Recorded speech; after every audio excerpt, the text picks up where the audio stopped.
اور مزید آگے بڑھاتے ہوئے میں دعوت دے رہا ہوں مولانا حفظ الرحمان کو کہ وہ آئیں اور اپنی تقریر سے ہم سبھی کو محظوظ فرمائیں۔ مولانا حفظ الرحمان، یہ جو بچے بھی نعت پڑھ کر گئے ہیں۔ نحمده ونصلي على رسوله الكريم، اما بعد، قال الله تبارك وتعالى في القرآن الكريم: اعوذ بالله من الشيطان الرجيم، بسم الله الرحمن الرحيم، واعتصموا بحبل الله جميعا، صدق الله العظيم۔ معزز مہمانان اکرام اور دیگر سامعین اعزام، آج کے اس تاریخی اجلاس میں میری گفتگو کا موضوع ہے موجودہ حکومت اور ہمارا حال۔ حضرات گرامی، جب ہمارا ملک سن 1947 15 اگست میں آزاد ہوا تو ابھی عوام آزادی کی خوشی بھی نہیں منا پائی تھی کہ ایک اور مسئلہ سامنے کھڑا ہو گیا کہ ہمارے ہندوستان کا، ہمارے ملک کا نظام کیسا ہو، مذہبی ہو یا غیر مذہبی، یہ مسئلہ عوام کے سامنے کھڑا ہو گیا۔ پھر اس کے بعد بڑے ہی غور و فکر کے بعد چند سال کے بعد 1950 26 جنوری میں ایک آئین کے تحت جمہوری نظام پیش کیا گیا، جس کی صدارت ڈاکٹر بھیم راؤ امبیڈکر نے کی، اور جس کے اندر قوانین بنائے گئے کہ عوام کو اپنے ملک کے نشان یعنی جھنڈے کا احترام کرنا ہوگا، اور ہر مذہب کے ماننے والوں کو اپنے مذہب پر آزادانہ طور پر عمل کرنے کا پورا حق دیا گیا، اور جو بھی حاکم بنے گا وہ اپنے عوام کے ساتھ، اپنی پرجا کے ساتھ انصاف کا معاملہ کرے گا۔ یہ سب دیگر قوانین بنائے گئے، لیکن سوال یہ ہے کہ کیا وہ قوانین ابھی باقی ہے کہ اس کو نظر انداز کیا جا رہا ہے، عوام اس پر کتنا عمل کر رہی ہے اور حکومت اس پر کتنا عمل کر رہی ہے؟ حالات تو یہ بتاتے ہیں کہ اس کو نظر انداز کیا جا رہا ہے۔ ملک لٹ جائے گا یہ آثار نظر آتے ہیں، ملک لٹ جائے گا یہ آثار نظر آتے ہیں، اب حکومت میں کچھ مکار نظر آتے ہیں، ملک کی آزادی کے لیے لٹا دی جا ہم نے، اور ہم غداروں کو غدار نظر آتے ہیں۔ حضرات، موجودہ حکومت مسلم اقلیت کے حق میں کس قدر پائیدار ثابت ہو رہی ہے اور ہوگی، موجودہ حکومت سے ہماری کیا توقعات وابستہ ہے، یہ ہم زبان قال سے نہیں زبان حال سے بتائیں گے۔ مسلم اقلیت کس قدر لٹ رہی ہے، پٹ رہی ہے، اس کا اندازہ سرزمین مظفر نگر سے نہیں بلکہ اس جگہ سے لگایا جا سکتا ہے کہ جہاں کی فضاؤں میں مسلم دشمنی کے عناصر موجود ہیں۔ ہوئے گا آج اپنے زخم پنہا کر کے چھوڑوں گا، لہو رو رو کے محفل کو گلستہ کر کے چھوڑوں گا، جلانا ہے مجھے ہر شمع دل کو سوز پنہا سے، تیری تاریک راتوں میں چراغا کر کے چھوڑوں گا۔ معزز سامعین اکرام، کشمیر سے لے کر کنیا کماری تک، خلیج بنگال سے لے کر راجستھان کی چوٹی تک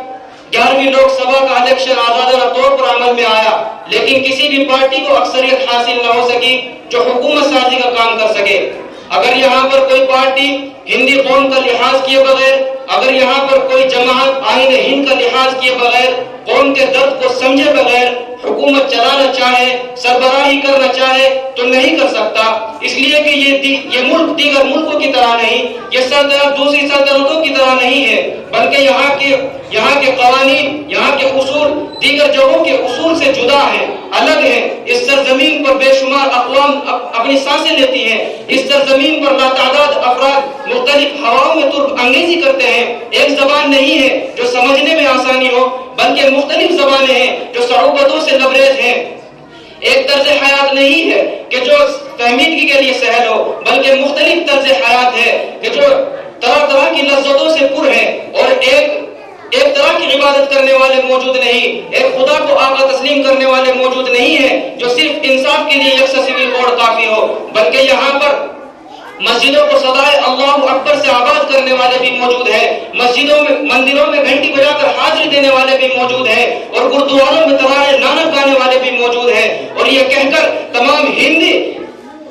ہندوستان کے اندر پرامن سکون کی زندگی گزارتے ہیں کہ مذہب نہیں سکھاتا آپس میں بیر رکھنا، ہندی ہے ہم وطن ہے ہندوستان ہمارا۔ خلاصہ یہ کہ اس ملک کو مسٹر جواہر لال نہرو نے کہا تھا کہ ہندوستان ایسا گلدستہ ہے کہ جس کے اندر ہر قسم کے پھول موجود ہیں۔ اب اگر کوئی اس پورے گلدستے کو چھوڑ کر صرف ایک کمل کے پھول کو لے کر کودتا پھرے، وہ ایک کمل کے پھول کو لے کر اچھلتا پھرے، تو صرف وہ 12 یوم تک لطف اندوزی کر سکتا ہے، مگر پائیداری سے کوسوں دور رکھا جائے گا اور دھکیل کر باہر کر دیا جائے گا اور کہہ دیا جائے گا کہ تم صرف ایک کمل کے پھول کی حفاظت کر سکتے ہو مگر گلدستے کی حفاظت نہیں کر سکتے۔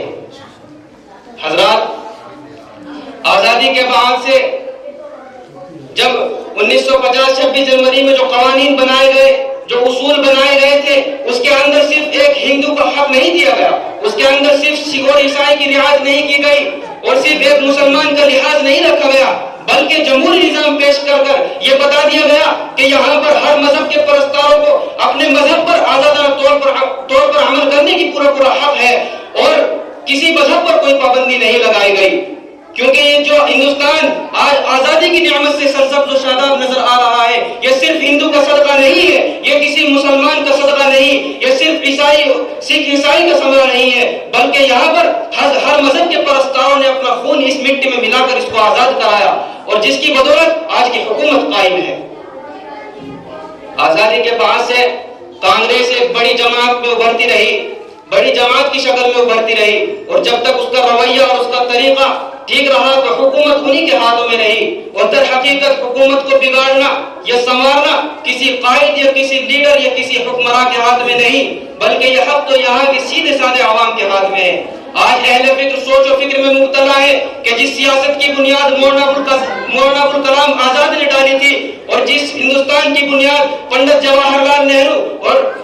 مہاتما گاندھی نے رکھی تھی اور جس عزت کی کیل ڈاکٹر بھیم راؤ امبیڈکر نے ٹھوکی تھی، آج اس کی بنیاد کو کھوکھلا کیا جا رہا ہے، اس ہندوستان کو مسخ کیا جا رہا ہے، اس کی عزت کی پامالی ہو رہی ہے۔ وہ قوانین، وہ اصول جو ہندوستان کے لیے مشعل راہ اور زینہ ترقی تھے، آج اس کو گلے کی مصیبت اور ہندوستانی کو پامالی کا ذریعہ سمجھا جا رہا ہے۔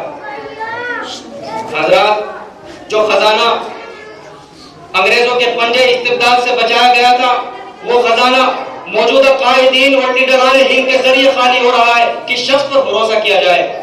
جو شخص ہندوستان کو بنانے کی غرض سے اور اس کی ترقی کا گیت گا کر اور عوام کی چین و سکون کا تذکرہ کر کر در در بور طرف کرتا ہے اور اس کے بعد جب وہ کامیاب ہو جاتا ہے، کرسی پر بیٹھ جاتا ہے، وہی ہندوستان کو بگاڑنے میں مصروف ہو جاتا ہے اور وہ اپنی ترقی کا گیت گانا شروع کر دیتا ہے اور اپنی آرام طلبی کا شوق مٹانے لگتا ہے۔ اور حوالہ یہ ہے کہ گھوٹالے کی دلسوز کہانیاں اور حمایت کے لیے بے شمار رشوت خوریاں یہ کہنے پر مجبور کر دیتی ہے کہ قاتل ہی محافظ ہے، قاتل ہی سپاہی ہے۔ موجودہ حکومت کس قدر پائیدار ہے یہ ہم سے زیادہ حکمراں جانتا ہے۔ یہ تاریخ ہند کا پہلا موقع ہے کہ اتنی پارٹیوں کی مخلوط سرکار عوام کی خدمت پر مامور ہوئی۔ اگر آئین ہند کا پابند ہو کر صحیح خدمت ہوتی رہی تو کسی کی ہمت نہیں، کسی کی طاقت نہیں کہ وہ حکومت کو برا بنا کہے اور حکومت گرا دے، لیکن جب دماغ پر خباث و شرارت قبضہ کر لیتی ہے تو اس حکومت کا کوئی مالک نہیں رہ جاتا۔ سیاست کوئی پیشہ نہیں کہ جس کے ذریعے اپنی جیب بھری جائے، سیاست کوئی روزگار نہیں کہ جس کے ذریعے اپنی معیشت درست کی جائے۔ اگر کوئی یہ سمجھتا ہے تو یہ غلط ہے، بلکہ سیاست ایک خدمت ہے، سیاست ایک سیوا ہے کہ جس کے ذریعے عوامی پرگشتگی کو دور کیا جائے، سیاست ایک ڈھال ہے جس کے ذریعے قوم کو مصیبت سے بچایا جائے۔ حضرات، آج کی سیاست حاضرہ سے تمام ہندی حیران و پریشان ہیں۔ اگر آپ تاجر ہیں تو ٹیکس کی مہنگائی سے پریشان ہیں، اگر آپ عہدے میں ترقی کے طالب ہیں تو رشوت خوری سے پریشان ہیں، اگر آپ کسان ہیں تو اشیاء کاشتکاری سے حیران ہیں، اگر آپ انصاف کے طالب ہیں تو عدالت کی پھیرا پھیری سے پریشان ہیں، اگر آپ مظلوم ہیں تو پھر آپ پر بنیاد پرستی کا وار ہے، اور سب سے بڑا سنگین مسئلہ ہندوستان کی فرقہ پرستی کا ہے، جس کی وجہ سے ہندوستان ہندو مسلم میں منقسم نظر آ رہا ہے۔ آخر یہ کیوں اور کیسے؟ فرقہ پرستی کی ہواؤں نے پورے ماحول کو زہر آلود کر دیا اور منافرت کی چنگاریوں نے سکون و اطمینان کے محلات کو خاکستر کر دیا ہے، اور بغض و ہندوستان کی گلیاں ماتم خدا ہے، بھارت کا بچہ بچہ اپنی معصوم آنکھوں میں مستقبل کی امید لیے ہوئے ہیں، انصاف کی چیخیں نکل رہی ہیں، جمہوریت کا شیرازہ بکھر رہا ہے۔ خلاصہ یہ ہے کہ محسوس یہ ہوتا ہے کہ دور تباہی ہے، شیشے کی عدالت میں پتھر کی گواہی ہے۔ حضرات، جب کوئی پارٹی جمہوریت کا غلط استعمال کرتی ہے اور صرف ایک قوم کے خلاف آواز لگائے یا پھر کسی مذہب کے خلاف ایکشن لے، تو پھر وہ شیر کے مانند قوم اٹھ کھڑی ہوگی اور اپنی حفاظت پر کمر بستہ ہو جائے گی۔ حکومت بنائی جاتی ہے آبادی کے لیے، بربادی کے لیے نہیں بنائی جاتی۔ جب حکومت برباد کرنے پر آتی ہے تو خود برباد ہو کر رہ جاتی ہے۔ اس لیے موجودہ حکومت اپنی صاف ستھری سیاست پیش کرے، کسی قوم کسی مذہب کی مخالفت نہ ہو اور کسی متنازع فی جگہوں کو نہ چھیڑے، ورنہ ہندوستان کی تقدیر پر ایک بھونچال آ سکتا ہے۔ 1977 میں جب حکومت نے کسی مذہب کے خلاف ایکشن لیا تو ایک دم ایمرجنسی کی ہوا چلنے لگی، اور یاد ہوگا کہ مسٹر اندرا گاندھی بے نظیر حکمراں وہ بھی اپنے اقتدار سے ہاتھ دھو بیٹھی تھی، اور فرقہ پرستی کی آگ سلگانے والی جن سنگھ پارٹی جب گڑبڑ کرنے لگی تو جنتا پارٹی کی حکومت گر گئی۔ اور یقیناً جو کوئی منازعہ فی جگہوں کے اندر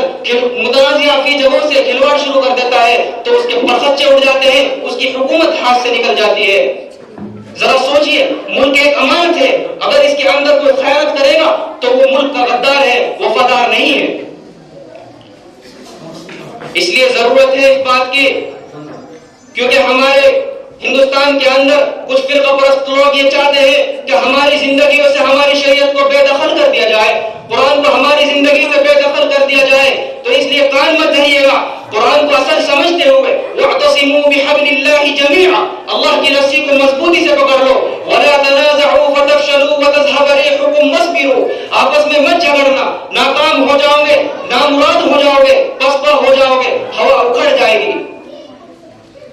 جب حضرت شیخ الہند مولانا محمود الحسن کو حجاز سے انگریزوں نے گرفتار کیا اور مالٹا کی جیل میں رکھا اور طرح طرح کی اذیتیں پہنچائی، اور پھر اس کے بعد حضرت شیخ الہند 1920 میں مالٹا کی جیل سے باہر آئے تو آپ نے فرمایا کہ میں نے جیل کی چار دیواریوں میں، جیل کی تنہائیوں میں بہت غور و فکر کیا، مسائل کی الجھنوں کے بارے میں، امت کی تفریق کے بارے میں، امت کے اتحاد کے بارے میں، کہ تو میری سمجھ میں صرف دو باتیں آئی۔ آپ نے فرمایا میری سمجھ میں صرف دو باتیں آئی، ایک تو یہ امت مسلمہ کے اندر اور امت مسلمہ کے سامنے قرآن کو ایسا پھیلا دیا جائے کہ ہر قوم، ہر فرد بشر کو قرآن سے براہ راست تعلق ہو جائے، اور ایک دوسری بات یہ سمجھ میں آئی کہ امت مسلمہ کے اندر اتحاد اور پیار محبت اور بھائی چارگی قائم کی جائے۔ تو ہمیں ضرورت ہے اس بات کی کہ ہم اپنے اندر اتحاد اور پیار محبت کی جنگ قائم کریں، اور آپس میں اتحاد اور پیار محبت کو قائم کرنا ہوگا، اور یہ اعلان جنگ کرنا ہوگا، اس کے بعد ہی ہمارے ہندوستان کا ماحول کارساز ہو سکتا ہے۔ اور میں اسی شعر کے ساتھ اپنی تقریر کو ختم کرتا ہوں۔ سارے جہاں سے اچھا ہندوستان ہمارا، ہم بلبلے ہیں اس کے یہ گلستاں ہمارا، آمین وآخر دعوانا الحمدللہ رب العالمین۔